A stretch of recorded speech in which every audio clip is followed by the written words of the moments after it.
हरा हैरान थी कि चाणक्य इस छोटे नन्हे से बालक चंद्रगुप्त को विष देने की बात क्यों कर रहे हैं।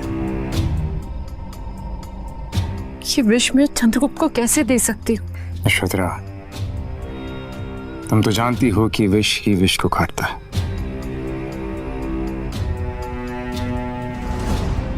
मैं चंद्रगुप्त को इतना शक्तिशाली बना दूंगा कि उस पर किसी भी विष का प्रभाव नहीं होगा।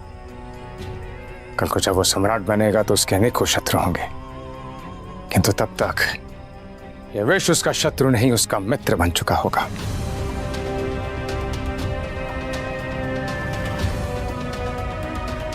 मैं चंद्रगुप्त को इतना शक्तिशाली बना दूंगा कि विष का कोई भी विष उसका बाल भी बांका ना कर पाए।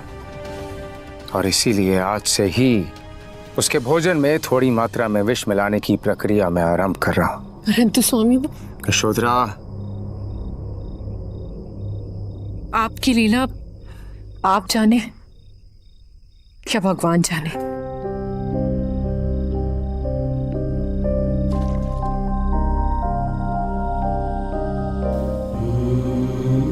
थोड़ी ही देर में विष ने अपना असर दिखाना शुरू किया। चंद्रगुप्त को हल्का नशा होने लगा और देखते ही देखते वो एक गहरी नींद में सो गया।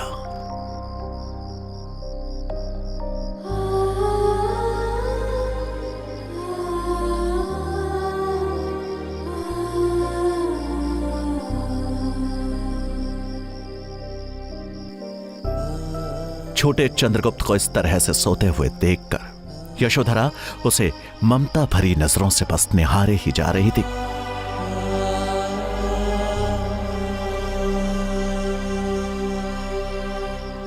हम कल भोर में ही तक्षशिला के लिए प्रस्थान करेंगे।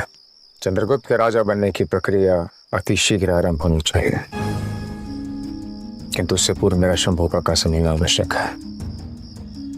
धनानंद के सर्वनाश के लिए उनका सहयोग हमारे लिए अत्यंत महत्वपूर्ण है। परंतु उनसे मिलने के प्रयास में आप अपनी जान दांव पे क्यों लगा रहे हैं स्वामी? जब संकल्प ले ही लिया तो फिर संकटों से कैसा भय। यशोधरा का यह डर जायज था, क्योंकि शंभुनाथ भले ही चाणक्य के पिता चाणक्य मित्र और चाणक्य के हितैषी हिताई थे, लेकिन इसके साथ साथ वो धनानंद के दरबार में एक मंत्री भी थे।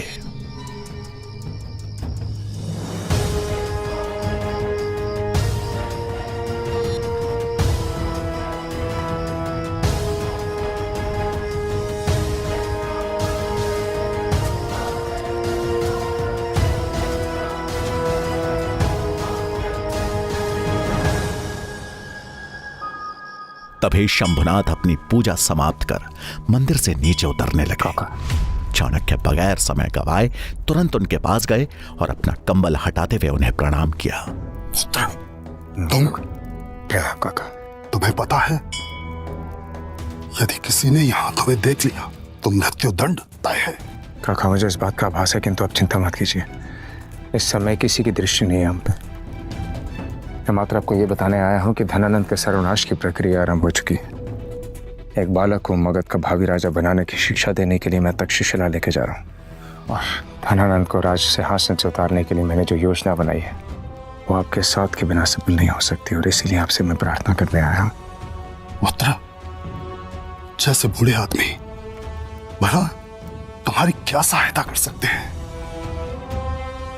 लेकिन तुम्हारी जो भी योजना है मुझे बताओ।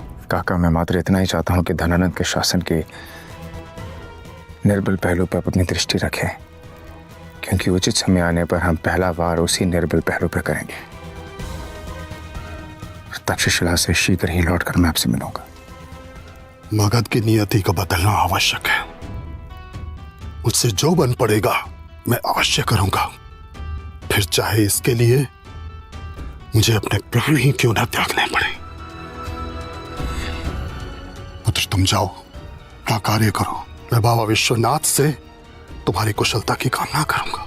प्रणाम काका। काका, एक बात और है।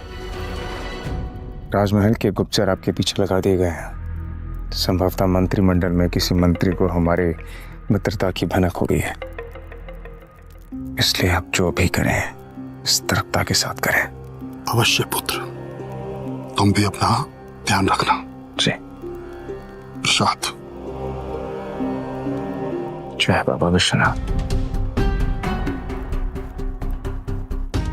शंभुनाथ से मिल चाणक्य घर पहुंचे। उन्हें सकुशल लौटा देख यशोधरा की चिंता दूर हो गई। वो पूरी तैयारी कर चाणक्य के लौटने का इंतजार ही कर रही थी।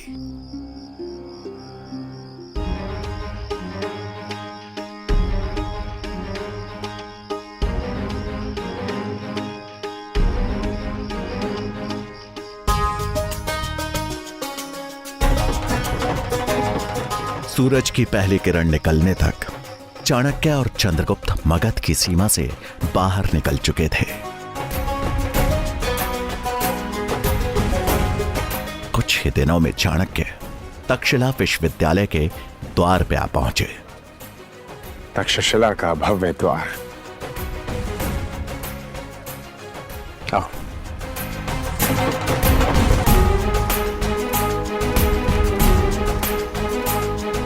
चंद्रगुप्त, तुम यहाँ प्रतीक्षा करो, मैं तुम्हारे प्रवेश की अनुमति लेके आया था। जी आचार्य। तक्षशिला का विश्वविद्यालय प्रांगण देख चंद्रगुप्त के चेहरे पे उत्साह था। सैकड़ों विद्यार्थियों को अलग अलग विद्याओं का अभ्यास करते देख उसकी आंखों में चमक आ गई। चाणक्य चंद्रगुप्त को एक जगह प्रतीक्षा करने की बात को कहकर आचार्य कक्ष की तरफ चल दिए, जहां विश्वविद्यालय के कुलपति और बाकी शिक्षक गण भी मौजूद थे।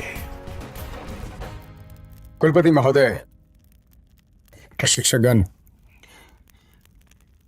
प्रणाम। मैं अपने साथ यहां पर एक बालक को लेकर आया जिसका नाम है चंद्रगुप्त।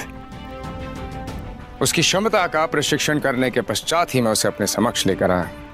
आपसे आग्रह है कि शिक्षा प्राप्ति हेतु आप उसे इस गुरुकुल में प्रवेश की अनुमति दीजिए। कुलपति महोदय, मैं आचार्य चाणक्य को याद दिलाना चाहता हूं कि यहाँ छात्रों के प्रवेश के लिए एक निश्चित परंपरा है। उसकी गरिमा का हमें पालन करना होगा। आचार्य चाणक्य, आप हमें बस ये बताएं कि जिस बालक को आप यहां लेकर आए हैं, क्या वो किसी राजकुल से है? आचार्य, वो क्षत्रिय अवश्य है, किंतु किसी राजकुल का नहीं है। ये सुन के वहां बैठे सभी शिक्षकगण हैरान रह गए। फिर उसे प्रवेश कैसे मिल सकता है आचार्य? उसके गुणों के आधार पर। बात ये नहीं है आचार्य। बात यही है आचार्य, इस महान विश्वविद्यालय की, इस प्रतिष्ठित गुरुकुल की गरिमा यहाँ का ज्ञान है। ज्ञान ही तक्षशिला की पहचान है। वो ज्ञान जो हम सभी छात्रों को समान रूप से देते हैं। तो ज्ञान प्राप्ति का अवसर भी तो सभी छात्रों को समान रूप से मिलना चाहिए, ऐसा मेरा मानना है। किंतु उसके पश्चात भी जो कुलपति महोदय का निर्णय होगा, उसे ही अंतिम निर्णय माना जाएगा। आचार्य गजानन, आचार्य चाणक्य की बातें कुछ हद तक उचित तो है, इसलिए यहां के कुलपति होने के नाते मैं ये निर्णय लेता हूं कि आचार्य चाणक्य द्वारा लाए गए बालक को हमारे यहां प्रवेश के लिए यहां की परीक्षा में सफल होना पड़ेगा।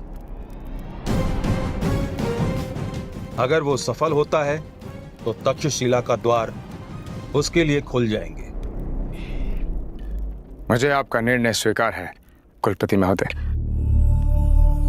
मुझे भी आपका निर्णय स्वीकार्य है कुलपति महोदय, परंतु एक निवेदन है कि यह परीक्षा निष्पक्ष रहे और उसके लिए आवश्यक है एक ऐसी परीक्षा समिति का गठन करना जो आचार्य चाणक्य के प्रभाव से प्रभावित होकर नहीं, अपितु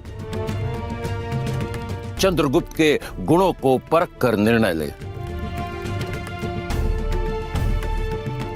मैं आपकी अनुमति से इस परीक्षा समिति का गठन करना चाहता हूं। अनुमति है। अनुमति मिलते ही गजानन के चेहरे पर एक कुटिल मुस्कान उभर आई।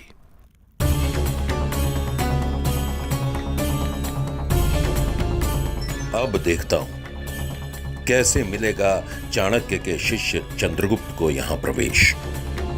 आचार्य गजानन की साजिशों को कैसे नाकाम करेंगे चाणक्य? तक्षशिला विश्वविद्यालय में चंद्रगुप्त को प्रवेश मिल पाएगा या नहीं? जानने के लिए देखिए अगला एपिसोड